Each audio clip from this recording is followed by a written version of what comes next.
The next one is find your ideal customer avatar. I'm just starting to learn. That's one of my, Barcus was, saying that he has problems with PPC.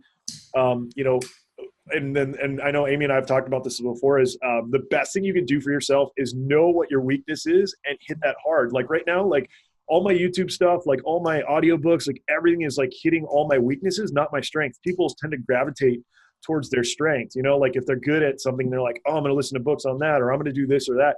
That's actually the wrong thing. You want to go and nail the stuff that you're not good at and admit it and then go after that stuff. So that's one kind of thing that I'm learning, along with systems. That was my other, Barcus was talking about systems. He had issues with that. That's the other thing I'm really trying to look into. And then delegating, that's another huge thing of mine, because I'm such a perfectionist, and I want to like have my hands in everything, but when you're trying to grow a business, that just doesn't work. So those are kind of my weaknesses, and those are kind of the things that I'm looking to improve. Barcus, do you do much on customer avatars?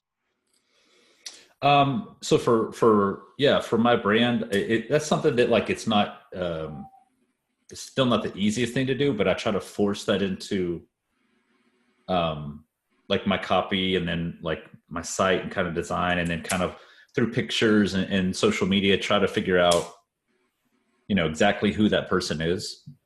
Because you can figure out what your customer avatar is, then that's how you design everything. That's how you take your pictures or your lifestyle and action photos. That's how you write your copy. That's how you do social media.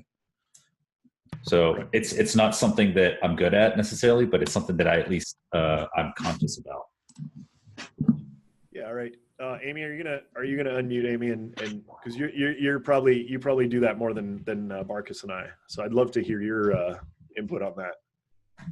On customer avatar, or on customer avatars. Yep. Or like, are there any tools you use, or like how are you how are you finding your customers? I don't know if you don't have to give away any secrets, but I know for Barcus, he's not looking for 20-year-old women who are into bikinis and nightlife, So honestly, the way that I study my customer is I use a business plan template by Score.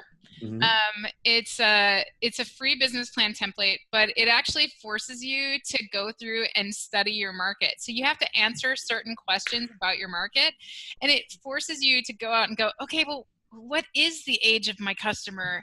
And what are the trends, and what are the things? So I let keywords guide me a lot when it comes to Amazon research. And I don't actually use a lot of keyword tools. I use the search bar because the search bar is the most updated, the most updated terms that customers are typing in to Amazon and Google. And then I also use, some trends tools. I see what's trending on social media. I look on Pinterest. I see what people are pinning. And of course it depends, beard oil. I don't know if my customer would be on Pinterest, right? But you have to find out, where is your customer?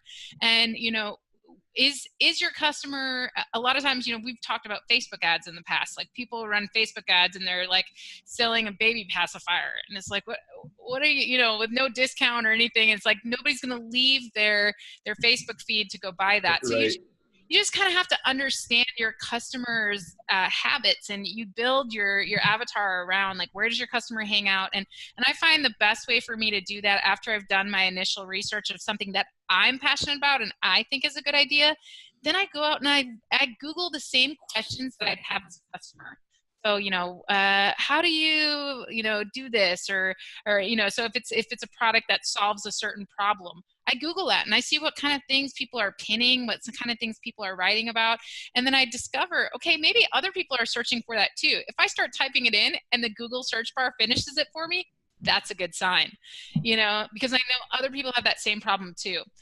So that's kind of how I go about the customer avatar. Yeah. So another thing that works really well, which I don't know, a lot of people might not know about, is you can actually go in Facebook, there's analytics that you can actually look at, not only your group, but like your page, things like that. Go in that and look at your analytics, because depending on, what industry you're in, you can look and see that, majority of the people interacting with your kitty litter postings are, women aged 30 to 40, then that's a pretty good indication that, those are your target customers. So know who your customer is, and that's use all the tools available to do that. So that is kind of a good way. And then also common sense, like Amy was saying, Pinterest might not be the ideal place for beard oil, but LinkedIn might be, or I don't know, Twitter or Reddit, or you know what? I bet it's Instagram actually. Reddit.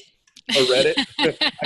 Actually, Reddit is a customer. Yeah, that's pretty smart. That's a good observation. I bet there is a lot of bearded men on Reddit. I bet Instagram's pretty good too, though, because a lot of bearded photo pictures are kind of cool, and they're getting good at doing that. So at taking pictures about that. So that's interesting. All right, cool. All right, so moving on.